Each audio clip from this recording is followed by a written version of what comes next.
the interesting part that Hanukkah is so well known is because the events of Hanukkah, the original events of Hanukkah, took place at a pivotal time in history. The geopolitical landscape was changing.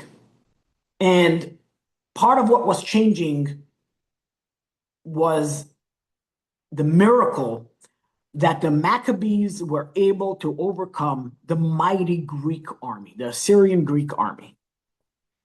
And what's interesting about that particular miracle in itself is, as we know, that the Assyrian Greeks were for years influencing. They captured the land of Israel, and they were in charge, and they established their temples, and there were a lot of Jews even that were taking on the ways of the Greeks. They were called mityavnim, and they were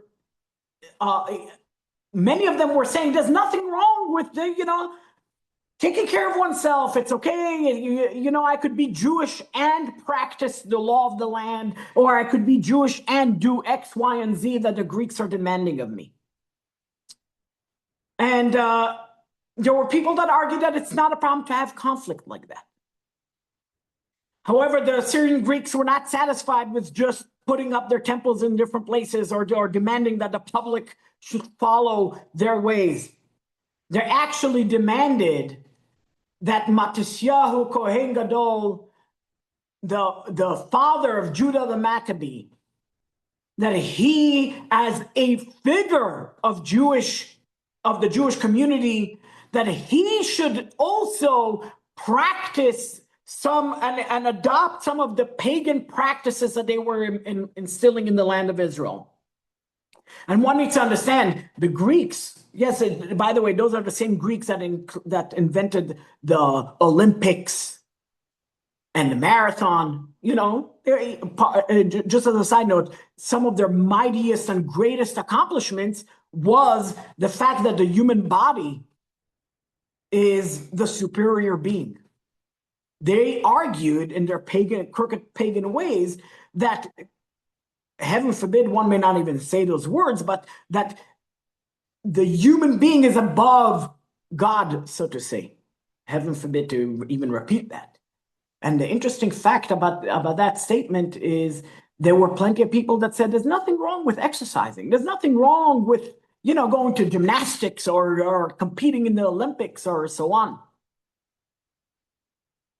But when they came and demanded in the Matisyahu Kohen Gadol adopt some of their cultural things, and even if just for show, that he adopted and show it in his village of Modi'in, where he lived outside of Jerusalem.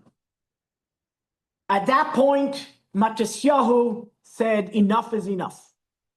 And he started discussing this with his children, and he discussed it with the other Jews in Modi'in, and they determined that it's important, it's vital to fight back. We can't anymore just take it and just allow them to trample over the Jewish life and Jewish culture. And Yehuda the Maccabee, he wasn't called the Maccabee yet, he was just Yehuda, the son of Matisyahu Kohen Gadol. He took on the cause, his father's cause, and he became the leader of the rebellion against the Greeks. And he was initially the first battle that he took on with the Greeks. They did it with essentially pitchforks and sticks. And there was a miracle that they were able to overcome the Greeks who were well armed. And at that point, they were able to take the swords and the various implements of war of the Greeks themselves and turn it against them and end up using those weapons against the Greeks. And then from that point, that started a 2-year battle. The story of Hanukkah, by the way, that we are celebrating that they rested from battle, took 2 years to achieve that. And that 2-year battle started in Modi'in, which is in the hills outside of Jerusalem. And then it naturally progressed towards Jerusalem. Antiochus or Antiochus the fourth was the leader of the Greeks the governor of the Greeks over the land of Israel. And he did not take kindly to the uprising of the Maccabees, as they called themselves. And the Maccabee, by the way, is a Hebrew acronym. For everyone in the military, we love acronyms in the military. So Maccabee is an acronym. It's an acronym of Mi Kamocha Ba'elim Hashem, who is like you, who is mighty like you amongst the gods. In other words, against the pagan gods, our God. In other words, that our God that we believe in is sovereign and mightier than any of the pagan gods. We sing it we say it every night in the evening service, and many of you may probably know it from Shul. The Mi Kamocha Ba'elim Hashem. That song is the first. That's an acronym of Maccabee. So if you think about it, he adopts that acronym, and then Yehuda himself has a battle cry. Mi Lashem Elai, whoever is for God, the real God, follow me. Join me in the battle, in the battle against the Greeks. And Yehuda the Maccabee, Jews all over join Yehuda the Maccabees militia, and it's this tiny army that ends up after the course of 2 years barely have a few hundred fighters, is able to overcome divisions that Antiochus sends down to quash them. And the natural progression is from Modi'in to Jerusalem.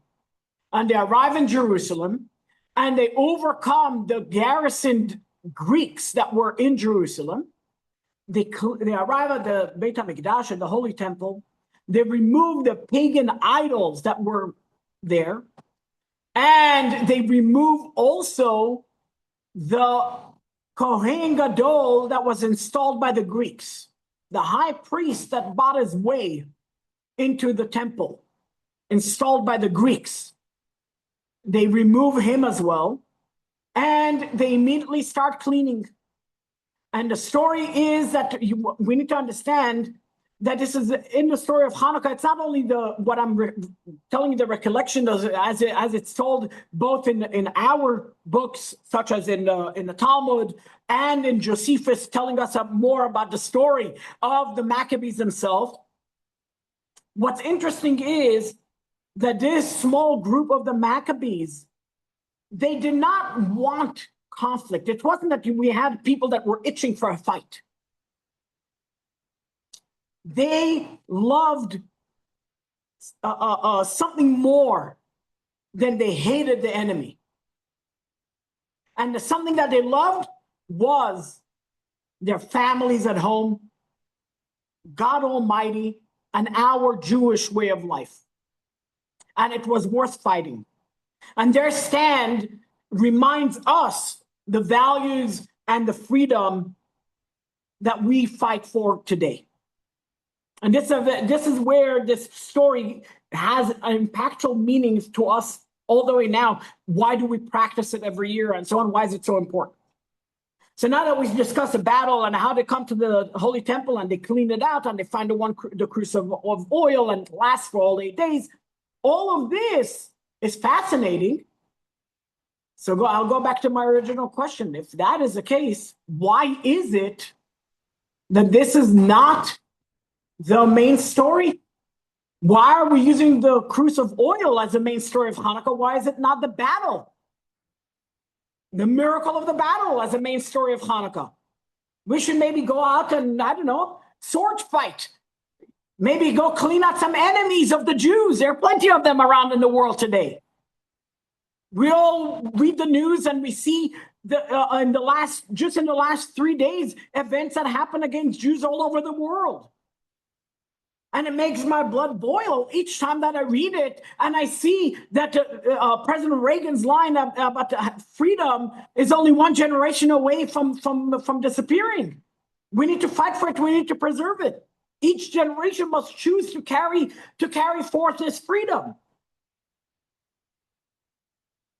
So for this, we need to understand the power of the light. On the one hand, the reason the battle is not mentioned as our main story, we have to understand also what happens when power goes unchecked. Unfortunately, within about 100 years of the story of Chanukah, the Maccabees dynasty, who were not of the lineage of David, they were not of the tribe of Judah, and they should have rightfully been the Kohanim and the priests in the temple, but they should not have been kings. But instead, what they did was they became both kings and priests. And they did not vacate the kingdom to the tribe of Judah as it should have been, because we have the Torah, we have the guidance of the prophets, the guidance that God gives us through the Torah and the prophets. And we know that guidance states that a king could rise only from the tribe of Judah. But since the Hashmonaim kept the kingdom as well, and within 100 years of the story of Chanukah, the power went to their head, and they became corrupt. And ultimately, the decision was made in the years after, when the canonization of the Tanakh took place. The decision was not to canonize the Maccabees themselves. They should not make it into the story, into our Tanakh, but rather the story of the candles should. Why is it that the story of the candles? I have to share with you a story that took place with George Washington. So for some of us, this story may be familiar. But I heard the story several times, and then I did some more research, and I discovered that there was a diary written by the daughter of Sir Solomon. He was one of the financiers of George Washington. He lived in Philadelphia. And he invited George Washington to his home in 1778 or 79.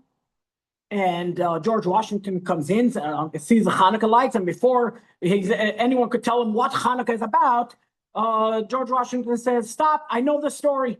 And he goes on to share how during the brutal winter at Valley Forge in 1777, when morale was in the gutter, the uniforms were non-existent, food was scarce, and morale was in the gutter. Let's be real.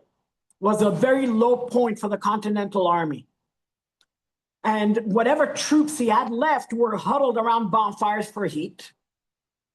And as he's walking through the camp, he noticed one soldier off to the side by himself, huddled over two tiny little candles. So he approaches him to see why he's sitting alone. And that soldier tells George Washington, says, "Tonight is Hanukkah. And I'm lighting these candles to commemorate the story of Hanukkah."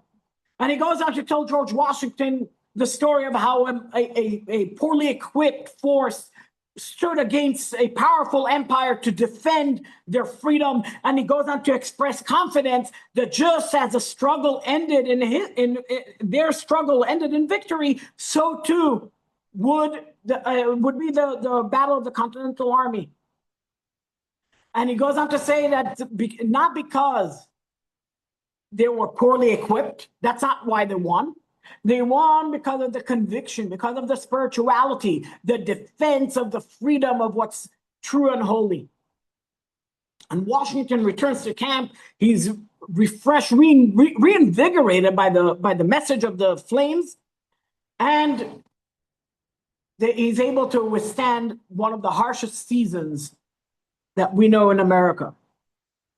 This is what light does. Light in the Hanukkah story starts small. One candle the first night, two the second night, steady, intentional. 3 on the third night. It's public. Darkness we don't negotiate with darkness. Darkness recedes when light appears. Simple as that. And when we think about it, in guidance to us in life, we rarely get the full picture up front. We get enough light for the next step. If you recall, some of us, those of us that went through basic training, at least in the Army, I can't speak for the Air Force. I don't know what they do in basic training, but I know in the Army, they sent us through land nav. I believe the Marine Corps might do land nav as well, but Yankee's going to need to confirm. I'm not so sure. Or as we call him here on Fort Sam Houston, Sergeant Yankee needs to confirm to us whether they do land nav or not. But that said, in land nav, they teach us something interesting about how to navigate. They tell us to look at the map and map out our direction to check our azimuth. And then we should plot our steps and we should start counting our steps. However, we must recheck our azimuth every so often. If we wait too long to recheck that azimuth, we're going to have a longer way to correct our direction. If we don't do that regularly, we might have a more difficult, 1 degree off at 10 feet is easy to correct. At 100 feet, now it's a bigger distance to correct. At 1,000 feet, you might be off by, if I believe the math ends up being about a quarter mile. So the Chanukah story teaches us the same concept. The light doesn't shine to us the entire map. Hey, this is what you need to do in 80 years or 100 years or 120 or 180 years of your life. No. Here, this is what you need to do for the next few steps. This is what you need to do for the next 5, 10, 15, 20, maybe it's 100 steps that you need to take right now. And then you need to recheck your azimuth. You need to reshoot your azimuth. You need to see, am I walking in the same direction? Am I on point with my spiritual guidance? And then if you're not, you have the opportunity to correct course. It's never too late. The story of Chanukah teaches us that yes, we add light every day, but we don't go backwards. We move forward. And even if we need to correct course, we correct course, but we keep moving forward. Let me make this personal. For those of us, whether we're still serving or not, we carry burdens. Many of us carry our burdens quietly. Leadership, the weight of life in general, maybe it's family, maybe it's some sort of a strain, health, loss, fatigue. I could go on and on and on of what kind of burdens one can carry. But resiliency includes knowing that we're not meant to carry these burdens alone. Resiliency is knowing that it takes a village, that it takes others, everyone on our team to help us carry our burden. So in this Chanukah, as we add in light, we recheck our azimuth, we look at our lives, we ask ourselves, are we going to give in to circumstance or heaven forbid even give up? Or are we going to protect what is near and dear to us? That protection might be our faith, might be our family, maybe our mental health. Maybe it's our integrity or our team. Maybe it's our sense of purpose.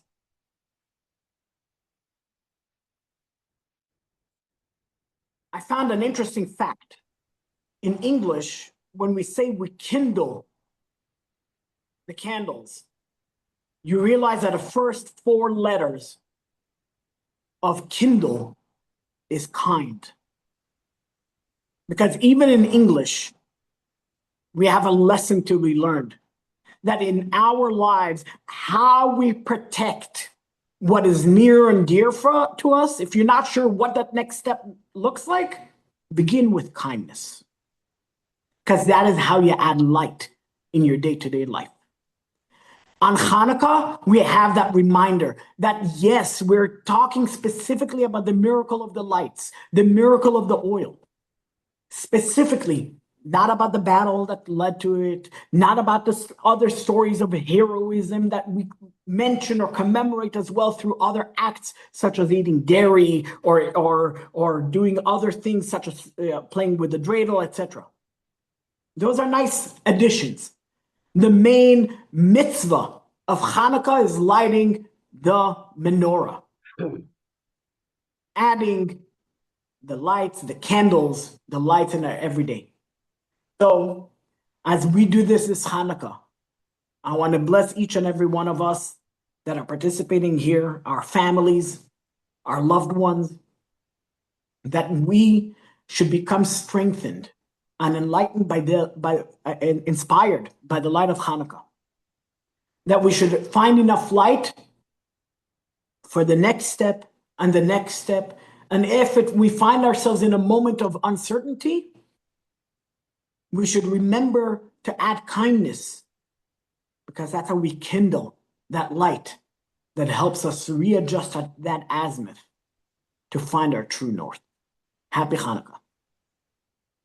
Freilich Hanukkah. Freilich Hanukkah.